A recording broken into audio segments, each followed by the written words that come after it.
बचपन से ही हमें स्कूल में पढ़ाया जाता है कि एल्बर्ट आइंस्टाइन इस दुनिया के सबसे बुद्धिमान व्यक्ति थे और उनके जितना ज्ञानवान कोई पैदा नहीं हुआ। पर आप जानते हैं, भारत में जन्मे वशिष्ठ नारायण सिंह ने आइंस्टीन की मशहूर रिलेटिव थ्योरी तक को चुनौती दे दी थी। कौन थे वशिष्ठ नारायण सिंह? क्यों इनके बारे में हमें नहीं पढ़ाया जाता, न इन पर कोई किताब लिखी गई? वशिष्ठ नारायण का जन्म 2 अप्रैल 1942 को पटना के बसंतपुर गांव में हुआ। उनके पिताजी एक पुलिस कांस्टेबल थे और 5 भाई बहनों के परिवार में आर्थिक तंगी हमेशा डेरा जमाए रहती थी, लेकिन इससे उनकी प्रतिभा पर कभी कोई ग्रहण नहीं लगा। वशिष्ठ नारायण एक चाइल्ड प्रोडिजी थे और उनका दिमाग बहुत तेज था, इतना तेज कि उन्होंने गरीबी तक को पीछे छोड़ दिया। उन्होंने अपने बलबूते पर पटना यूनिवर्सिटी में एडमिशन लिया। यूनिवर्सिटी में एडमिशन लेने से पहले लोग सिर्फ उन्हें एक होशियार स्टूडेंट मानते थे, पर यूनिवर्सिटी में कुछ ऐसा हुआ जिसने सबको चौंका दिया। दरअसल वो मैथ्स में अपने क्लास के ही नहीं, अपने सीनियर्स के भी सवाल सॉल्व कर देते थे। कॉलेज के प्रिंसिपल डॉक्टर नागेंद्र नाथ, जो खुद एक मैथ्स के प्रोफेसर थे, भाई वो वशिष्ठ से काफी परेशान थे, क्योंकि वशिष्ठ मैथ्स की क्लास में अपने टीचर से अजीबोगरीब सवाल पूछते थे और उनके टीचर्स को भी नहीं आता था, और टीचर के गलत पढ़ाने पर वो अपने टीचर को डांट तक देते थे। तो डॉक्टर नाथ ने वशिष्ठ नारायण को सबक सिखाने के लिए उनका एक अलग एग्जाम लिया। उन्होंने एक ऐसा पेपर सेट किया जो वशिष्ठ को कभी पढ़ाया ही नहीं किया। पर जब डॉक्टर नाथ ने पेपर चेक किया तो उन्हें अपनी आंखों पर विश्वास नहीं हुआ। दोस्तों, वशिष्ठ नारायण सिंह ने ना सिर्फ उन सभी सवालों के सही जवाब दिए, बल्कि सवाल के जितने संभव तरीके थे उन्हें सभी तरीकों से सॉल्व किया। इसके बाद वशिष्ठ के लिए यूनिवर्सिटी के नियम बदल दिए गए और वशिष्ठ को पहले साल से BSc maths honours final year में प्रमोट किया गया। सीधा फाइनल ईयर में आने के बावजूद उन्होंने डिस्टिंक्शन से क्लास में टॉप किया। कॉलेज में अपने दूसरे वर्ष के अंत तक उन्हें एमएससी मैथ्स अंतिम परीक्षा देने की अनुमति दी गई। एमएससी फाइनल ईयर के सबसे होनहार बच्चे ने कॉलेज ड्रॉप कर दिया, इस डर से कि उसका टॉप रैंक वशिष्ठ नारायण सिंह को प्राप्त हो जाएगा। वशिष्ठ नारायण सिंह जब पटना साइंस कॉलेज में पढ़ते थे, तभी कैलिफोर्निया विश्वविद्यालय के प्रोफेसर जॉन कैली की नजर उन पर पड़ी। कैली ने उनकी प्रतिभा को पहचाना और 1965 में वशिष्ठ नारायण को अपने खर्चे पर अमेरिका ले गए। साल 1969 में उन्होंने कैलिफोर्निया यूनिवर्सिटी में पीएचडी की और अब वो डॉक्टर वशिष्ठ नारायण बन चुके थे।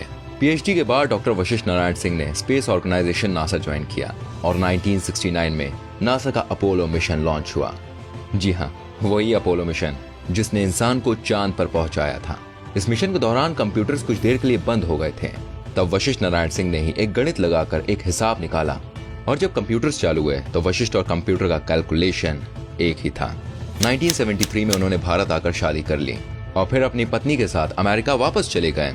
जिंदगी में सब कुछ बढ़िया था। फिर एक दिन उन्होंने अपने जूनियर की एक गलती पर उसे एकदम से इग्नोर करना शुरू कर दिया और वो काफी चिड़चिड़े होने लग गए थे, इतने चिड़चिड़े कि वो पहले कभी नहीं हुए। तुरंत उन्हें एक मनोचिकित्सक के पास भेजा गया। तब पता चला कि वो अर्ली स्टेज सिजोफ्रेनिया से पीड़ित हैं। इसके बाद उन्हें कुछ चिकित्सीय दवाओं को लेने को कहा गया। उन्होंने ये बात अपनी बीवी तक को नहीं बताई, पर कुछ समय बाद उनकी बीवी को इनकी आदतें कुछ अजीब लगने लगी और इनकी बीवी ने उन्हें एक दवाई लेते हुए देखा। तब उन्हें और उनके परिवार को इनकी मानसिक अवस्था के बारे में पता चला।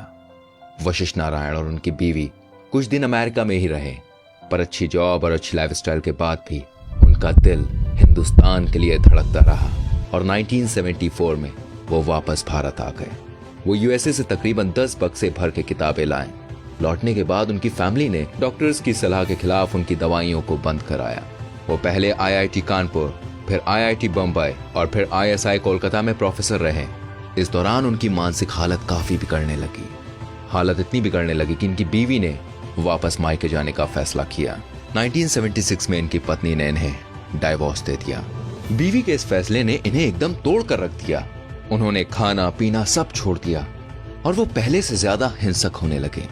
इनकी हालत से परेशान होकर घर वालों ने भी इन्हें कांकी मेंटल असाइलम भेज दिया। असाइलम के दौरान उनका इलाज हुआ और उनकी हालत में सुधार देखा जाने लगा। फिर 1990 में इनके पिता का देहांत हो गया और अंतिम संस्कार के लिए इन्हें असाइलम से पैरोल पर छोड़ दिया गया। वशिष्ठ ने वापस असाइलम जाने से मना कर दिया और जैसे कि उनकी हालत में काफी सुधार था, उन्हें असाइलम से डिस्चार्ज कर दिया गया। उनके भाई अयोध्या सिंह आर्मी में थे। उनकी पोस्टिंग पुणे में हुई तो वशिष्ठ नारायण भी उनके साथ पुणे चले गए। 1991 में ये चेकअप करने के लिए रांची के लिए निकले और बीच रास्ते में ट्रेन से गायब हो गए। उन्हें खूब ढूंढा गया पर कोई पता नहीं चला। 4 साल बाद वो अपनी बीवी के गांव के पास कूड़े के ढेर में मिले। तब से उनके परिवार वालों ने उन्हें अपनी नजर से दूर नहीं जाने दिया। नासा में काम कर चुके और पटना यूनिवर्सिटी के नियम चेंज करवा चुके वशिष्ठ नारायण अपने डिस्ट्रिक्ट में काफी मशहूर थे। इस हादसे को लोकल न्यूज़पेपर ने रिपोर्ट किया और सरकार को इनकी सहायता करने पर मजबूर किया। पहले इन्हें बेंगलोर स्थित निमहंस यानी national institute of mental health and neuro sciences में भर्ती किया गया। उसके बाद दिल्ली के IHBAS यानी institute of human behaviour and allied sciences में इनका इलाज चला। 2009 में ये वहां से भी बाहर आ गए और घर पर रहने लगे। गुमनाम, सिर्फ अमेरिका से लाई किताबें पढ़ते रहते और पेंसिल से पेपर पर कुछ ना कुछ लिखते रहते। 14 नवंबर 2019 के दिन पटना में उनका निधन हो गया। उनके निधन के बाद सोशल मीडिया पर एक फोटो बहुत तेजी से वायरल हुई, जिसमें उनके परिवार वाले सरकारी एम्बुलेंस के लिए परेशान देखे जा रहे थे। फोटो वायरल होने पर बिहार सरकार ने अपनी इमेज को बचाने के लिए सरकारी एम्बुलेंस मुहैया कराई और इनका अंतिम संस्कार राजकीय सम्मान के साथ हुआ। वशिष्ठ नारायण सिंह को गणितज्ञ जॉन नैश के साथ रख कर देखा जाता है। जॉन नैश को भी सिजोफ्रेनिया नाम की एक बीमारी थी। बस फर्क यह है कि जॉन नैश का इलाज हो सका और वशिष्ठ नारायण सिंह का नहीं हुआ। वशिष्ठ नारायण सिंह एक ऐसे व्यक्ति थे जिन्होंने समय समय पर अपने एक्स्ट्रा ऑर्डिनरी होने का प्रूफ किया, पर कमजोर सुविधाएं, निजी जीवन में समस्याओं, समाज के पागल होने के बोझ ने उन्हें तोड़ दिया। ये इस देश का दुर्भाग्य नहीं तो और क्या है।